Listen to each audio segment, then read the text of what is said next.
Անցած շաբաթ Ֆրանկֆուրտի Բյուխմեսսե գրքի միջազգային 66-րդ ցուցահանդես տոնավաճառի իր մասնակցությունն է ունեցել նաև Հայաստանը։ Տոնավաճառն ամեն տարի իր շուրջն է համախմբում 7000-ից ավելի հրատարակչություն աշխարհի շուրջ 100 երկրներից, ինչպես նաև բազմահազար այցելուների, գրական եւ գրահրատարակչության ոլորտի մասնագետների։ Հայաստանն այս ինքնատիպ ցուցահանդեսին սկսել է մասնակցել դեռ անկախության առաջին տարիներից, իսկ 2005 թվականից ի վեր արդեն ամեն տարի կանոնավոր կերպով ակտիվորեն ներկայանում է եվրոպական հանրությանը, պատշաճ մակարդակով ի ցույց դնելով արդի հայ գիրն ու հայկական խոշորագույն հրատարակչություններին։ Մի շարք եվրոպական խոշոր հրատարակչություններ արդեն հետաքրքրված են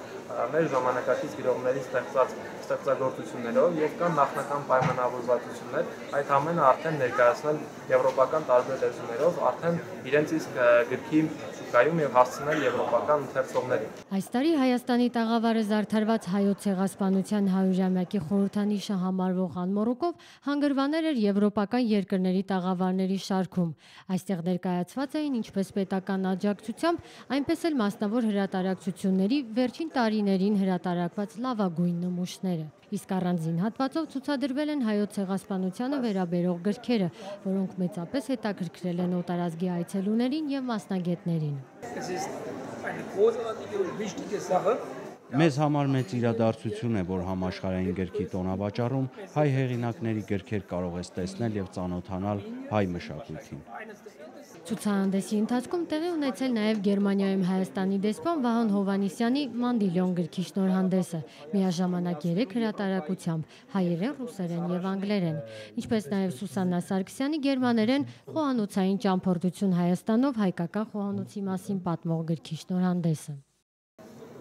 Նրանք, ով կընթերցեն Մանդիլյոնը, կկարողանան ավելի ակտիվ լինել այդ պայքարի մեջ, փորձելով կանգնեցնել քրիստոնեական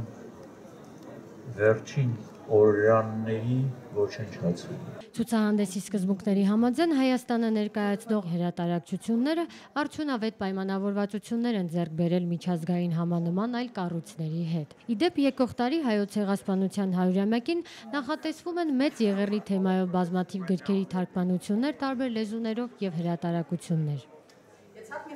Ցուցահանդեսի վերջին օրը տեղի ունեցավ հումանիզմը եւ գրականությունը խորագրով քննարկումը, որի առանցքում գրականության դերը ցեղասպանությունների կանխարգելման գործում թեման էր։ Մշակույթի նախարարության կողմից քննարկմանը հատուկ հրավիրված են եղել ազգությամբ քուրդ Գուլչիչե Գյունել-Թեքինը, ով հայտնի է հայոց ցեղասպանության վերաբերյալ իր գրքերով, եւ թուրք հրատարակիչ, իրավապաշտպան եւ հումանիստ Ռագըբ Զարաքոլուն, որն իր հայանպաստ գործունեության համար իր հայրենիքում ենթարկվել է հալածանքների եւ ազատազրկման։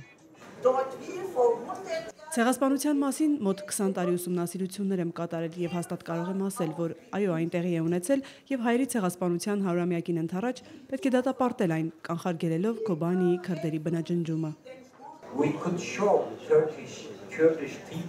Տարիների ընթացքում թուրքական մշակույթը, գրականությունը, երաժշտությունը, ճարտարապետությունը եւ թուրքական մշակույթի գրեթե բոլոր ոլորտները չէին ձևավորվի առանց հայերի օժանդակության։ Մենք թատրոն հասկացություն չէինք ունենա եւ դրա համար շատ շնորհակալ եմ։ Թուրքիան շատ բան է կորցրել իր այդ քայլով, քանի որ Հայաստանը միշտ իր բարձունքում է գտնվել։ Ինչպես միշտ հայկական պատվիրակությունը առանձնահատուկ կերպով էր ներկայացել օտարազգի ներկայացուցիչներին, նրանց հյուրասիրելով Հայաստանի խորհրդանիշներից մեկը համարվող կոնյակով ու համադամ քաղցրավենիքով։ Հասմիկ Առաքելյան, Միսա Կայունց, Առաջին ալիք, Ֆրանկֆուրտ, Երևան։